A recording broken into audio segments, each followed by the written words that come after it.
Encontré el contrato de alquiler de mi piso, firmado por mi hermano, y yo nunca se lo había dado. El sonido de los cubiertos contra la porcelana se cortó de golpe. La mesa estaba llena, pero el silencio pesaba más que el olor del cordero recién hecho. Mi padre me miraba como si hubiera descubierto una traición personal en mi mera existencia. ¿Sigues con esa? Cosa de ordenador. Su voz arrastraba la palabra cosa como si fuera basura. Sí, respondí, con 31, y aún jugando a ser empresario. Sonrió, pero no había humor, solo filo. Mi hermano, sentado a su derecha, soltó una risa seca. No es empresario, papá. Es un freelancer sin jefe porque nadie lo contrataría. Mi madre movió el vino en la copa. No me miró. Nunca lo hacía cuando empezaba el circo. Tragué un bocado que ya no sabía a nada. Miré el reloj. Aún faltaba media hora para que pudiera fingir una excusa y largarme. Por primera vez, sentí que no era cuestión de tiempo, sino de un punto de ruptura.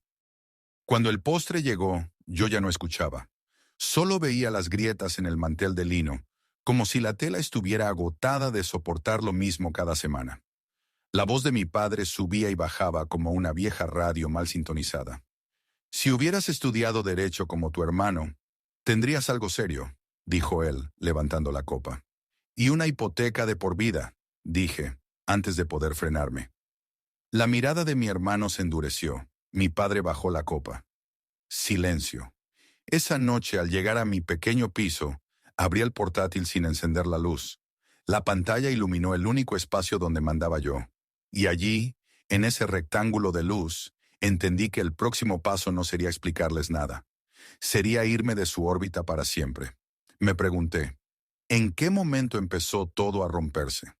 Empecé a esquivar las cenas familiares, al principio con excusas fáciles, reuniones improvisadas, clientes extranjeros, incluso un resfriado inventado. Nadie insistió. Imaginaba que mi ausencia les ayudaba a mantener intacta su versión de mí, el hijo fracasado que vive de un hobby. Un martes por la tarde, volviendo de una reunión con un cliente, vi a mi hermano en una terraza del centro. Llevaba traje, pero no era el mismo de siempre. Estaba arrugado, sin corbata, la camisa medio desabrochada. Frente a él, un hombre calvo con un maletín hablaba rápido, moviendo las manos como si intentara convencerlo de algo urgente. Mi hermano asentía, pero su pierna temblaba bajo la mesa. Me quedé en la esquina, medio oculto detrás de un kiosco. No podía escuchar, pero reconocía el gesto. La sonrisa forzada de quien lucha por parecer seguro. Recordé las veces que se había burlado de mí por negociar frente a un ordenador, como si lo digital fuera un juego infantil. Pensé en acercarme, en preguntar si estaba bien. No lo hice. Crucé la calle y seguí caminando. Esa noche, ya en casa, abrí mi contabilidad. Los números subían, ingresos estables, gastos controlados, clientes nuevos. Y aún así, no le escribí. Tampoco borré su número. Era como si necesitara dejar esa puerta cerrada, pero no con llave. Al día siguiente, un mensaje de mi madre. Tu padre dice que vendrás el domingo. No respondí. De pronto regresó un recuerdo nítido, de hace 5 años. Eran las 3 de la madrugada, y yo acababa de cerrar mi primer gran contrato con un cliente en Canadá. 6 meses de trabajo, un pago que cubriría casi un año de alquiler. Bajé a la cocina con el corazón acelerado. Mi padre estaba allí, en bata leyendo el periódico. Le conté la noticia, esperando al menos un gesto. ¿Contrato?, dijo sin mirarme. Contrato es cuando fichas en una oficina, no cuando chateas con desconocidos. Mi hermano apareció, abrió una cerveza y me dio una palmada en el hombro. Tranquilo, algún día encontrarás un trabajo de verdad. Me quedé de pie con el vaso en la mano, sintiendo cómo la emoción se evaporaba antes de nacer. Volviendo al presente, pensé en la escena de la terraza, en su pierna temblando, en cómo quizá las grietas empezaban a aparecer de su lado. Parte de mí quería disfrutar del contraste. Otra parte no estaba segura de si estaba preparado para cortar el último hilo. 2 días después, un correo suyo apareció en mi bandeja de entrada. Asunto. Tenemos que hablar. Es importante. No respondí de inmediato. Me quedé mirando la pantalla, como si esas palabras fueran una grieta que podía abrirse de golpe o cerrarse para siempre. Me pregunté si, al final, la historia que ellos contaban sobre mí estaba empezando a derrumbarse sola. No respondí al correo de inmediato. Lo dejé reposar como se deja reposar un vino amargo, esperando a que se oxide. 3 días después, otro mensaje suyo llegó, esta vez sin asunto, solo una frase. Es urgente, por favor. En lugar de contestar, empecé a buscar sus huellas digitales. No por curiosidad, sino por estrategia. Abrí sus redes sociales, las que él consideraba para gente sin vida real. En su Instagram, las fotos recientes eran todas recicladas de meses atrás. Viajes, cenas, eventos. Ninguna tenía fecha nueva. En LinkedIn, su cargo seguía igual. Pero su empresa no publicaba nada desde hacía semanas. Entré en un foro financiero que uso para seguir tendencias. Escribí su nombre en el buscador. Nada directo, pero sí encontré un hilo sobre despidos masivos en su sector, mencionando las oficinas donde él trabajaba. Me recosté en la silla. No era un misterio. Era un derrumbe anunciado. Quería saber hasta dónde había caído antes de decidir si contestar.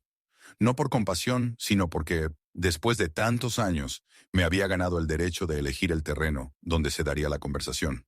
El jueves fui a tomar café con Marta, una clienta que se había convertido en algo más cercano a una amiga. Nos conocimos cuando le diseñé la web para su negocio de reformas. Ahora quedábamos de vez en cuando para hablar de todo menos de trabajo. Tienes cara de estar midiendo cada palabra que no dices, me dijo después del segundo sorbo. Mi hermano me ha escrito 2 veces. Quiere verme. ¿Y? No sé si ir. ¿Por qué no? Porque hace años que cualquier cosa que diga delante de él se convierte en un arma contra mí. Ella apoyó los codos en la mesa. Entonces cambia el guión. Que no sepa si tú le vas a disparar o a invitarle a café. Volví a casa con esa frase dando vueltas. Cambiar el guión. Sonaba bien. Esa noche abrí una hoja en blanco y empecé a anotar datos. Posible despido. Cambios en su estilo de vida. Tono del correo. Necesidad evidente de algo. Dinero, contactos, alojamiento. Luego, al lado escribí mis límites. No prestar dinero. No asumir culpas. No dejar que controle la narrativa. Al día siguiente, decidí dar un pequeño paso. Un golpe de tanteo. Le envié un mensaje corto. Podemos vernos la semana que viene. Tú eliges el sitio. Tardó menos de un minuto en contestar. Gracias. Mañana te llamo para concretar. Era demasiado rápido para alguien que finge estar bien. La llamada llegó puntual. Su voz sonaba más grave, como si hubiera dormido poco. Me propuso vernos en un restaurante que frecuentaba con clientes. Acepté, pero pedí yo la hora. Las 4 de la tarde, entre comidas y cenas, cuando el lugar estaría casi vacío.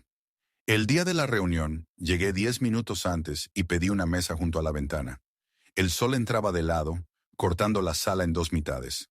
Una iluminada, otra en sombra. Me senté en la parte iluminada. Él llegó puntual. Traje sin planchar, barba de 2 días, sonrisa calculada. Gracias por venir, dijo, dejando el móvil boca abajo sobre la mesa. No hay problema. ¿Qué pasa? Pidió un café. Yo ya tenía el mío. Mira, las cosas están complicadas, empezó bajando la voz. La empresa ha reducido personal y... Bueno, me han incluido. Es temporal, pero necesito algo de apoyo. ¿Apoyo? Pregunté sin moverme. Un préstamo pequeño, solo para aguantar un par de meses hasta que me reubique. Bebí un sorbo, despacio. Lo miré a los ojos. ¿Te acuerdas cuando me dijiste que algún día encontraría un trabajo de verdad? Él parpadeó, sorprendido por el cambio de dirección. No estamos aquí para hablar del pasado. Yo sí, porque para mí, el pasado pesa más que cualquier préstamo. Se recostó en la silla, cruzando los brazos. Así que esto es venganza. No, esto es poner límites. Un silencio largo se instaló entre nosotros. En ese momento supe que mi decisión estaba tomada. No iba a prestarle nada, pero no se lo dije todavía. Prefería dejar que el peso del silencio hiciera su trabajo. Cuando nos despedimos, no me pidió una respuesta inmediata. Quizás sabía que ya la tenía. Caminando de vuelta a casa, sentí una calma extraña. No era triunfo, no era alivio. Era la sensación de que, por primera vez, no jugaba en su tablero. Y esa vez no pensaba volver a jugar. La calma me duró poco. 3 días después mi padre me llamó. No lo hacía nunca sin un motivo. Tu hermano me ha contado que os visteis, que no quieres ayudarle. No contesté. Después de todo lo que la familia ha hecho por ti, continuó. No esperaba que fueras tan rencoroso. Tragué saliva. La tentación de colgar era fuerte, pero me quedé en silencio. Sabes, siempre supe que lo tuyo no era un negocio serio, que un día necesitarías a tu hermano o a mí. Y entonces, pausó disfrutando el momento. Entonces descubrirías lo que significa ser un hombre de verdad. Colgué. No quería darle la satisfacción de escuchar mi respiración acelerada. Esa noche, mi hermano publicó en Facebook un mensaje envenenado, sin nombrarme. En momentos difíciles se ve quién es familia y quién solo comparte apellido. Entre los comentarios, viejos amigos, primos y conocidos dejaban mensajes de apoyo para él. Algunos incluso preguntaban quién le había fallado. Él no respondía, pero tampoco lo negaba. Me quedé mirando la pantalla, sintiendo cómo esa vieja narrativa volvía a atraparme. La del egoísta, el que no ayuda. Al día siguiente, recibí un correo de un cliente importante. Cancelaba el contrato. Motivos personales, me decía. No era difícil adivinar que las habladurías ya habían empezado a filtrarse en círculos donde mi reputación importaba. Era como si alguien hubiera roto un espejo frente a mí. No veía una imagen completa, solo fragmentos. Mi negocio tambaleando, mi apellido circulando en conversaciones privadas, la sombra de mi hermano creciendo a costa de mi silencio. Intenté concentrarme en el trabajo, pero cada vez que abría un proyecto nuevo, mi mente se llenaba de frases de mi padre, de la sonrisa satisfecha de mi hermano en aquella mesa del restaurante. Al tercer día, sin poder avanzar, apagué el ordenador. Salí a caminar sin rumbo. Terminé frente al edificio donde vivían mis padres. Las luces del salón estaban encendidas, y a través de la ventana los vi. Mi hermano sentado en el sofá, mi padre a su lado, los dos riendo de algo que él le mostraba en el móvil. No toqué el timbre. Me quedé en la acera, invisible, como tantas veces en mi propia familia. De vuelta a casa, me tumbé en el sofá y miré el techo. Pensé en el contrato cancelado, en las risas tras el cristal, en el post que seguía sumando me gusta. Sentí que estaba perdiendo no solo una batalla, sino el terreno bajo mis pies. Era un descenso lento, pero constante. Y por primera vez en años me pregunté si realmente estaba preparado para soportarlo. El espejo roto seguía ahí, reflejando pedazos de algo que ya no podía recomponer. El domingo por la noche recibí un mensaje de un número desconocido. Sé lo que tu hermano y tu padre están haciendo. ¿Podemos hablar? No respondí de inmediato. Guardé el número y lo dejé ahí, como una carta que no quería abrir todavía. Al día siguiente, mientras trabajaba, la curiosidad empezó a roerme. Le escribí, ¿quién eres? La respuesta llegó al instante. Trabajo en la misma empresa donde estaba tu hermano, no por mucho tiempo, supongo. Concertamos una cita en una cafetería discreta, de esas donde el ruido de fondo sirve de cortina. Llegué antes y me senté al fondo. Ella apareció puntual. Unos 40 años, pelo recogido, mirada rápida de quien mide el lugar antes de sentarse. Me llamo Laura, dijo sin ofrecer la mano. No me queda mucho en esa oficina, así que no tengo nada que perder. Se inclinó hacia mí. Tu hermano no solo fue despedido, lo pillaron manipulando informes para cubrir a un cliente importante de tu padre. Un favor entre ellos. El problema es que la auditoría interna destapó todo. La miré sin parpadear. ¿Y yo qué pinto en eso? Están usando tu nombre. Dicen que parte del dinero pasó por tu empresa para servicios que nunca existieron. Sentí un frío en el estómago. No era solo una pelea familiar. Ahora había un riesgo real, legal. Laura sacó un sobre del bolso y lo deslizó hacia mí. Dentro había copias de correos internos. Mi nombre, mi empresa, facturas falsas. El remitente de varios documentos era mi hermano. El destinatario, un socio de mi padre. Si las cosas salen mal, tú serás el chivo expiatorio, dijo ella levantándose. No te conozco, pero creo que tienes derecho a saberlo. Se fue sin mirar atrás. Pasé el resto de la tarde con los papeles frente a mí, repasando cada línea. Era tan burdo que dolía. Importes inflados, descripciones genéricas, firmas digitales copiadas de contratos míos auténticos. No buscaban convencer a un experto. Buscaban tener algo que, en caso de problemas, pudiera apuntar hacia mí y alejar la atención de ellos. Encendí el ordenador y revisé mis cuentas. No había rastro de esas transacciones reales, pero bastaba con que alguien creyera en su existencia para que el daño estuviera hecho. Por primera vez en semanas, la rabia se transformó en algo más frío. Ya no se trataba de un hermano pidiendo dinero, ni de un padre menospreciando mi trabajo. Era una maniobra calculada para hundirme si las cosas se torcían para ellos. Esa noche llamé a Marta. Necesito que me pongas en contacto con tu amigo de la Unidad de Delitos Económicos. ¿Problemas?, preguntó midiendo el tono. Todavía no, y quiero que siga así. Quedamos en vernos al día siguiente para entregarle la información. Mientras imprimía todo, pensé en lo irónico de la situación. Toda mi vida habían intentado convencerme de que sin ellos no sería nada. Ahora eran ellos quienes intentaban que yo cargara con su miseria. Decidí que mi objetivo ya no sería solo defenderme. Quería que se supiera la verdad. Quería que, si caían, fuera por su propio peso y no por un empujón mío que luego pudieran usar como excusa. El tablero había cambiado. Ya no era una cuestión de orgullo familiar. Era una guerra contra un sistema que ellos mismos habían alimentado. Favores, contactos, tapaderas. Mientras guardaba los papeles en una carpeta, sentí que esta vez no había vuelta atrás. Y por primera vez no me importaba. Marta me presentó a su amigo Jorge 2 días después. Nos encontramos en un bar pequeño, escondido entre calles estrechas del centro. Él vestía de civil, pero su forma de observar el local dejaba claro que era policía. Le entregué la carpeta con los documentos. La hojeó sin prisa, como si cada página fuera una pieza que debía encajar en un puzzle mayor. «Esto es serio», dijo finalmente, «pero no lo suficiente para que yo pueda moverlo sin más. Necesitamos pruebas directas de que ellos generaron estas facturas y que no hubo transacciones reales. ¿Y si puedo conseguirlas?». Me miró, midiendo la pregunta. «Entonces tendrías un caso». Salimos del bar con un plan básico: infiltrarme lo suficiente en el círculo de mi hermano y mi padre para acceder a sus correos o a los documentos originales. Marta se ofreció a ayudar usando a uno de sus proveedores que trabajaba ocasionalmente con empresas de mi padre. El primer paso fue la invitación a un evento benéfico que mi padre patrocinaba cada año. Nunca me habían pedido que asistiera, pero esta vez Marta casualmente consiguió 2 invitaciones a través de un contacto común. La noche del evento, el hotel estaba iluminado como un escenario de teatro. Entré con Marta del brazo. Sentía las miradas clavarse, algunas por curiosidad, otras por reconocimiento.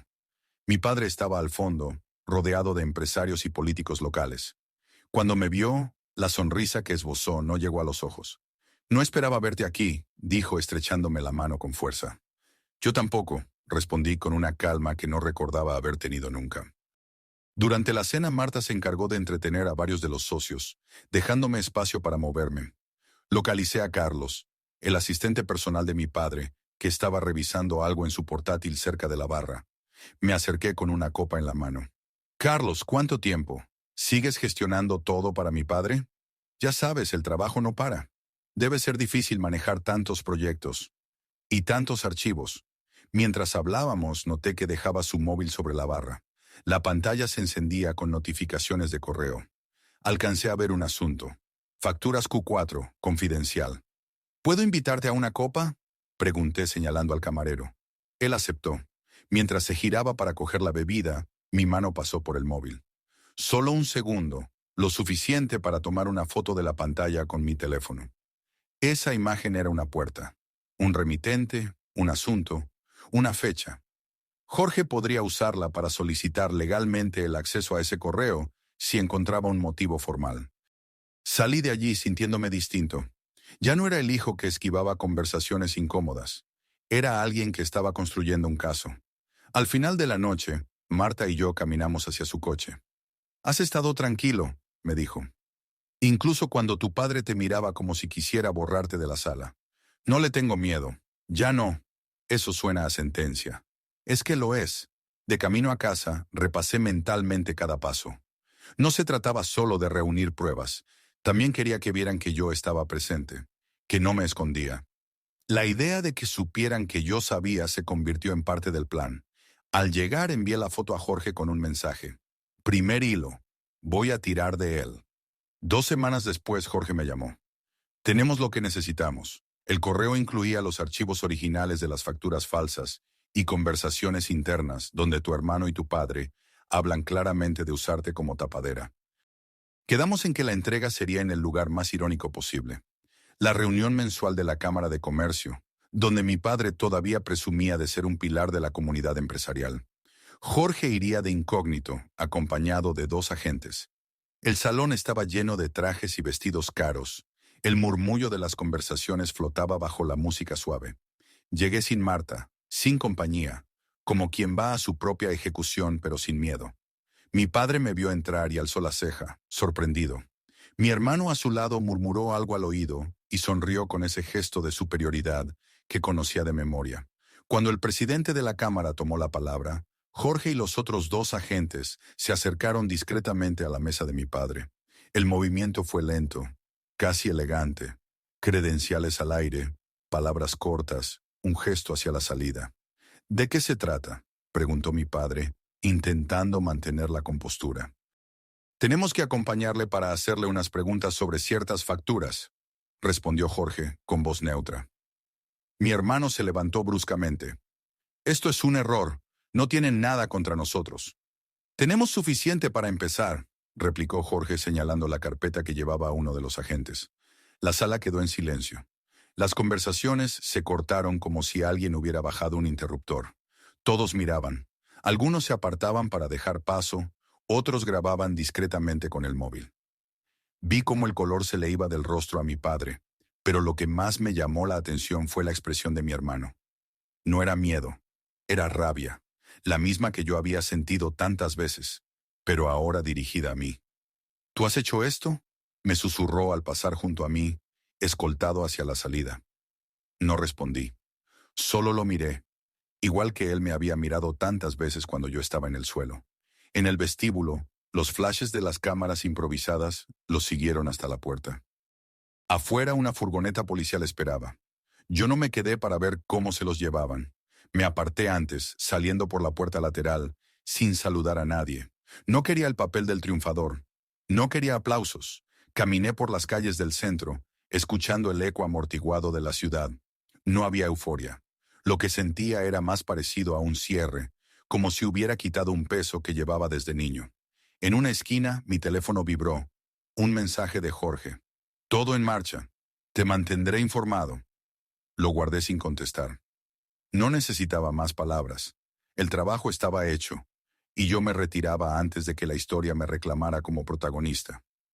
Mientras me alejaba, pensé que, tal vez, el verdadero triunfo era justo ese. Poder dar media vuelta y desaparecer en la multitud, libre de la necesidad de que ellos me vieran ganar. 2 semanas después pasé frente a la casa de mis padres. Era de noche, pero las luces del salón estaban encendidas. Me detuve en la acera. A través de la ventana, vi a mi madre sentada sola, mirando un punto fijo en la mesa. Frente a ella, 2 tazas de café intactas. No había rastro de mi padre ni de mi hermano. La calle estaba en silencio, salvo por el zumbido distante de un televisor encendido en alguna otra casa. Una hoja seca cruzó el asfalto, arrastrada por el viento. Saqué el teléfono. Tenía varios mensajes sin leer. Uno de Jorge, otro de un número que reconocí como el de mi hermano. No abrí ninguno. Seguí caminando, dejando atrás la fachada iluminada. En la esquina, un gato negro cruzó rápido y se perdió en un callejón. Al llegar a mi portal, me quedé un momento con la llave en la mano. El aire olía a lluvia. Entré, cerré la puerta y el sonido del cerrojo me pareció más nítido que nunca. Me quedé quieto en el pasillo, escuchando el silencio de mi propia casa.